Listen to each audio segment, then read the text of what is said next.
women's inability to equally confer citizenship can put huge financial, emotional, and practical strains on families, as you know very well. Its impacts are also often passed down from generation to generation. Discriminatory nationality laws can threaten family unity, and in some cases, increase the potential for family violence. And even, if I may go to the other part of our own work, forced displacement. I'm really grateful that you have invited Habiba, Gaitiri, and Neha today, who will tell us how their lives and the lives of their children and families have been impacted by gender discriminatory laws. And we now want to go into our panel discussion, conversation with a group of individuals who can talk more closely about the real impact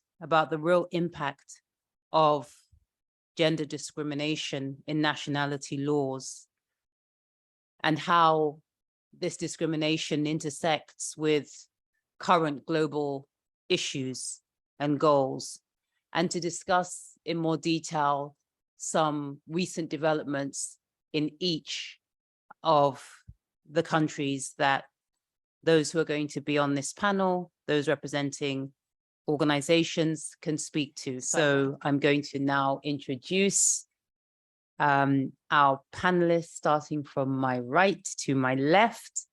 Habiba Al-Hinai. Thank you, Habiba.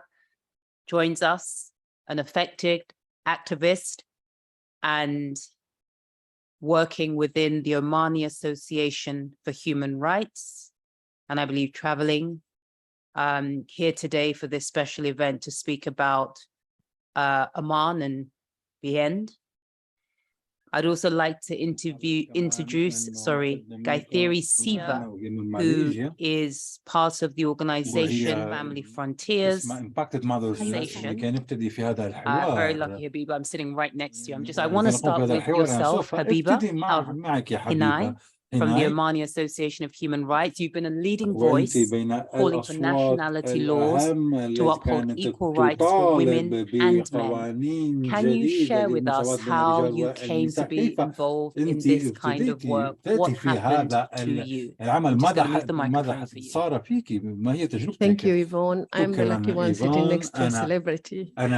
سعيدة جدا أن أنا قاعدة جنب الشخصية الهامة warm greetings to our panelists and audience. Your Excellency, سيداتي وسادتي شكرا لوجودكم I also would like to thank the Global Campaign for Equal Nationality Rights, especially Kathleen and her team, and UN, UNICEF, and UNHCR and UN Women for supporting us. Thank you for your support of our ongoing struggle. In 1996, I made an awkward decision to some things in my community, and that is to marry an Omani man who is German. And that decision changed my entire life. I married in my home country of Oman after obtaining approval from my government, which was required to marry a foreigner. I believe that by respecting the Omani law would make my life and marriage more safe, stable, and secure. In 1998, I was overwhelmed with joy to welcome my only child into the world and to raise him in my country, which I loved.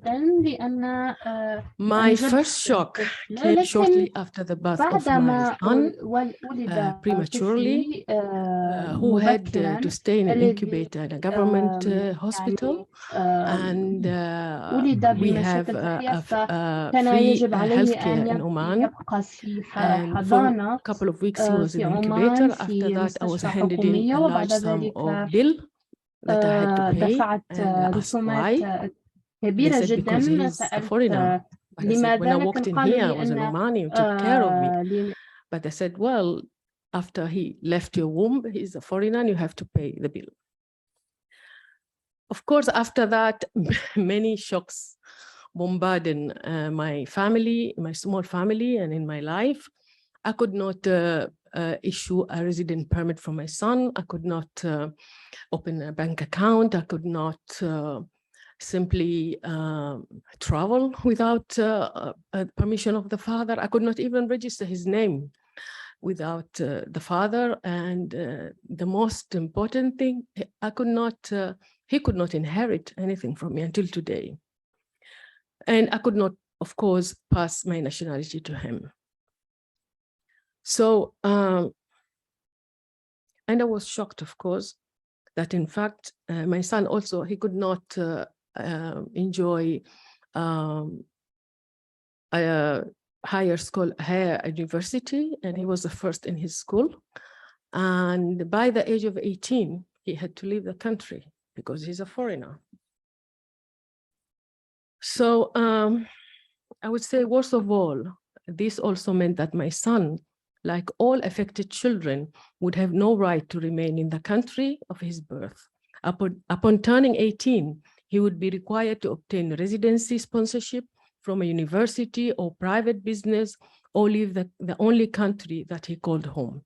Of course, this sponsorship means the mother has to pay lots of money to renew, whether I have to register him as my driver or my maid or whoever, you know.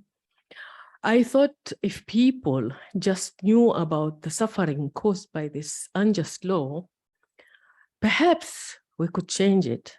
So I began talking about how the law was hurting my family in local forums.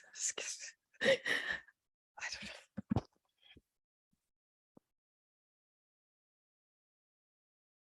know. In 2007, I interviewed more than 300 women, and I realized that there are more women who are suffering than myself and my son. When he turned 18, I thought, if he cannot have all this, why should I call Oman my home? So I left with him, and now, since 2016, I live in Germany in exile.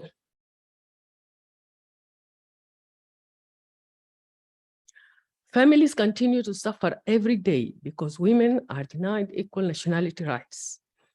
Women are penalized for choosing to marry non-citizens, which infringes on their right to freely choose a spouse.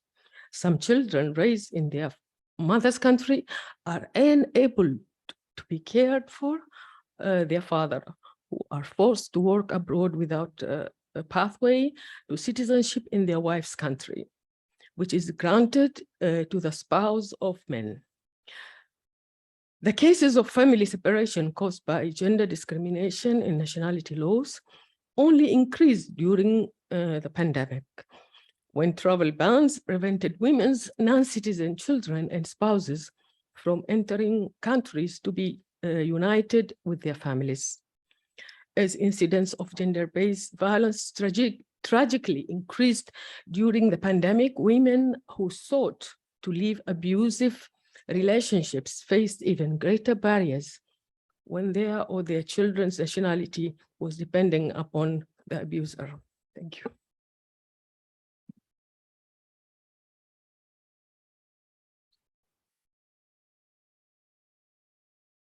Thank you. Thank you, Habiba, for sharing your very personal story and bringing to today's audience, those here and those online, the real impact of this discriminatory situation that you've described. I think I just want to stress on the urgent action and why this reform needs to happen sooner rather than later. What is important now is really for the government and all the members of parliament who will be voting at parliament to see how this impacts us mothers and our children. As we wait, our children continue to face difficulties in accessing basic public services, such as education and healthcare. Mothers right now are working through very complicated and bureaucratic processes just to sign up our children for primary schooling, for schools. And when they do get signed up, they face a delay between 2 to 8 weeks. They start their school later than the children of than Malaysian children. Also, a less spoken issue is the mental health toll and the psychological impacts of facing such discrimination. Personally, I've had a very difficult few years with my dad's illness and subsequent death. I'm grieving him deeply, and I know he championed my fight for my daughter's citizenship right up to the very end. Even as I was caregiving for my dad, you know, I was writing stories, appearing on panels with the support of Family Frontiers, all to bring awareness to this issue. It eats into every aspect of your life. It takes away from time and energy that can otherwise be spent doing what other mothers, wives, sisters, and daughters are doing with their time and their lives. So really, we welcome the move by the government to table the amendment in September that will end our struggles. It is long overdue. We urge the government to fulfill its promise to grant equal rights to Malaysian women, to confer automatic citizenship to our children on the equal basis as men without delay. Thank you.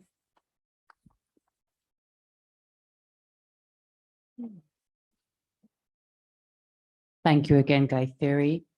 I want to give the floor to Habiba. Habiba, what do you want policymakers to know about this issue? What words would you leave with them?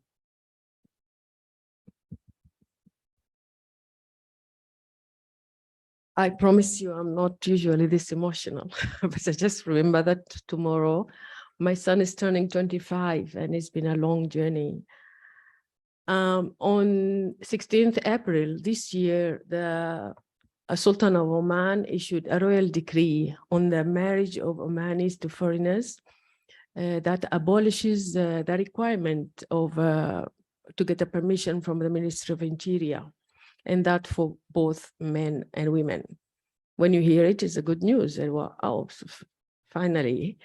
But actually, provided that it does not conflict with the Sharia law or the public order in Oman. So we are back to the point zero. Of course, this is, to me, is an extra bonus for men and nothing changed for women, because men and women had to apply for a permit, and women were, regardless of the permit, like myself, they did get married from abroad. But what happened now, the men, they're enjoying to marry whoever they want, and the children can become automatically Omani, and the wives can become Omani later on and have all the rights. Even if a foreign wife, the husband, the Omani husband, dead or divorced, they still can stay in the country, while the Omani women can only get married and get punished by the law. So the law did not change. My son today, he's visiting Oman with a tourist visa. And last time he was there, I gave him a power of attorney.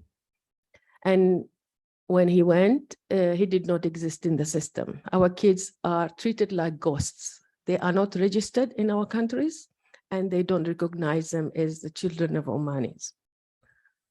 So the ability for policymakers, the ability to benefit the lives of countless families and benefit from all of these family members' contributions to society. Families are suffering every day, but they do not need to be so. Governments, policymakers have the power to make this suffering and this injustice go away. Legal reform is required to uphold women and men's equal right to confer nationality on their children and spouses, and we need bold leadership. Know that when you become a leader in calling for reforms to uphold gender equality nationality laws, you are doing what is just, what is right, and you are doing what is in your country's best interest. Also remember that our parliament has no power to change any legislation or laws in Oman. They are like just ask them to do a study or ideas, and then the government doesn't have to comply. Citizens' children want to be contribute to their mother's countries, which they consider they're the children countries. They deserve the right to belong, and women deserve to be treated as equal citizens. It does not need to be complicated. Most countries in the world have demonstrated that this can be done and that it should not be feared. We are not asking for charity. We are calling for our equal rights, and we are calling for all those with influence, political leaders, and all those who have asserted they are committed to helping their country's women to take up this issue and work with us to achieve an end to this unnecessary problem. We know that countries will have a brighter future when they uphold citizens' equal right to pass citizenship. We are looking to you, all those with influence in this room and online, to be a leader on this issue, a leader for equal citizenship for women and men in 2023. Please act now. We are watching you. Thank you. Thank you very much, Habiba. Thank you.